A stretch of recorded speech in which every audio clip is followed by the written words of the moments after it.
Bom, hoje a gente vai falar sobre baterias no trabalho de apresentação de eletroquímica, que é o assunto da matéria, e a gente vai começar pela Nicole falando da parte histórica das baterias. Bom, primeiramente, quando a gente se pergunta como surgiu a bateria, a gente tem que falar que ela foi uma das principais fontes de energia no século XVIII. Primeiramente, no século XVIII foi encontrada uma bateria chamada Bagdá. Ela foi a primeira bateria encontrada em 1936. Ela acredita que ela foi construída há 2.000 anos atrás. Ela era formada por um jarro feito de barro, onde ele armazenava vinagre e dentro colocava uma barra de ferro com cobre para poder gerar corrente elétrica para poder formar a bateria. Só que no decorrer do tempo, no século XVIII, a gente sabe que alguns anos mais para frente, o cientista italiano Alessandro Volta inventou a bateria. E a bateria é composta por dois metais diferentes que eram colocados em certas soluções químicas e que a eletricidade era gerada. E a unidade de medida da tensão é chamada de volt, ou seja, a bateria é formada por volt, que é por corrente elétrica. As baterias são células conectadas em série, ou seja, são dispositivos eletroquímicos, nos quais ocorrem reações de oxidação e redução, que produzem uma corrente elétrica. Eles também podem ser chamados de células secundárias e células primárias. As células primárias, no caso, são as baterias que não podem ser recarregadas, no caso, as consideradas normais. As baterias como células possuem um ánodo e um cátodo, também ambos em contato com um eletrolito, seja uma solução em forma de gel. A sequência de células que formam a bateria é ligada da seguinte forma: o polo positivo de uma é conectado no polo negativo de outra. Isso pode ser feito em série ou em paralelo. As baterias são dispositivos que produzem eletricidade como resultado das reações irreversíveis da oxidação-redução, o que significa que podem ser renovadas e continuar produzindo energia. Bom, agora eu vou falar sobre as ligações das baterias. Primeiro, tem a em série. Que em série, a tensão ela sempre é a soma das duas baterias. Como a gente tem duas baterias, ele soma. Então, como cada bateria tem 12 volts, as duas juntas têm 24 volts. Aqui, a corrente ela continua a mesma. Então, continua-se sempre, 60 ampere-hora. Daí série. E a conexão é do polo negativo com o positivo. Da paralela, a tensão com o positivo. Isso. A tensão ela continua a mesma, mas a corrente que muda. Então, somando as duas baterias, a corrente fica 120 ampere-hora. E a ligação ela é feita pelo polo positivo com o polo positivo e o polo negativo com o polo negativo. Bom, na mista, a corrente e a tensão aumentam. Então, fica 24 volts para essa conexão toda e 120 ampere-hora para essa conexão toda a corrente. A ligação ela é feita igual essa daqui, só que junta. Então, a positiva com a positiva e a negativa com a negativa. E para deixar em série, é só ligar o negativo com o positivo e o negativo com o positivo. Isso.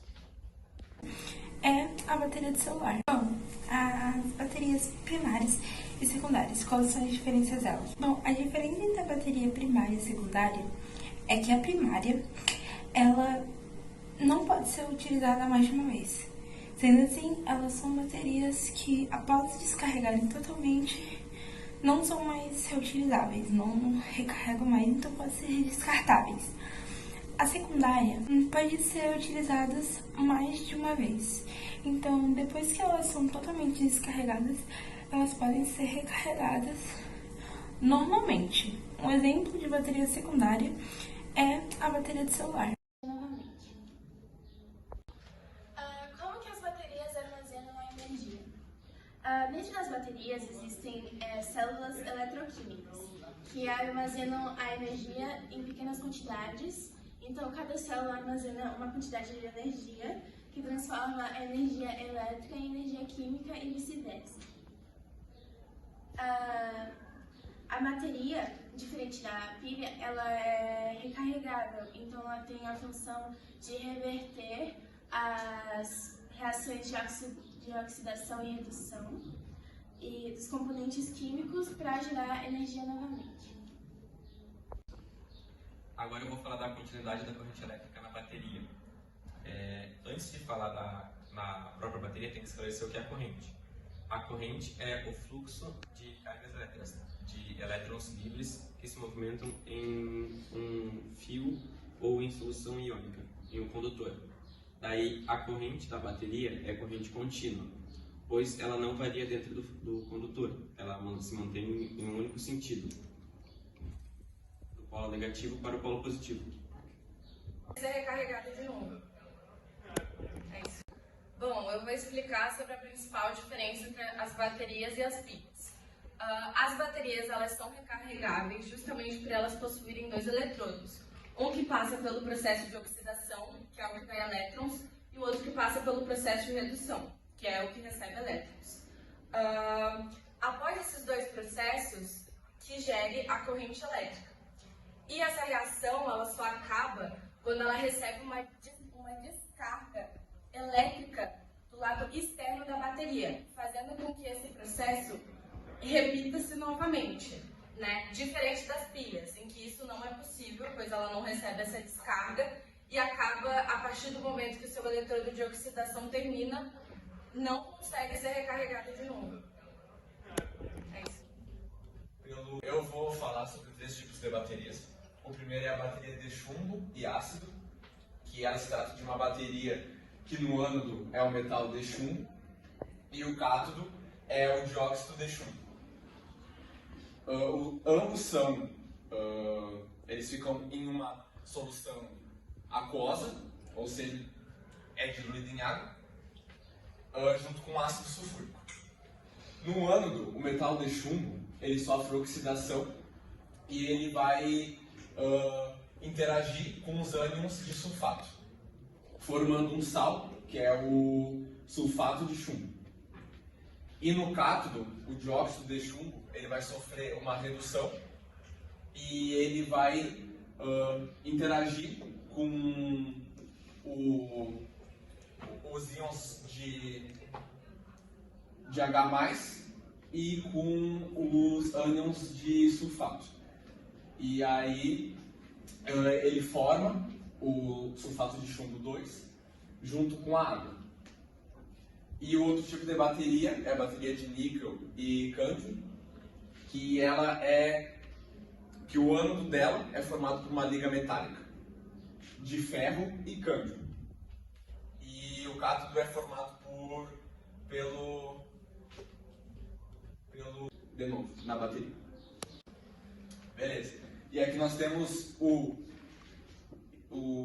hidróxido de níquel 3, e ele entra em contato com a água da solução e recebe os elétrons perdidos pelo cândio.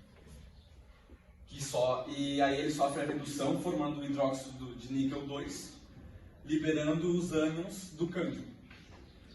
Quando todo o cândio ele sofre o processo de oxidação, a bateria ela para de gerar a corrente elétrica. Porém, quando a gente fornece a energia,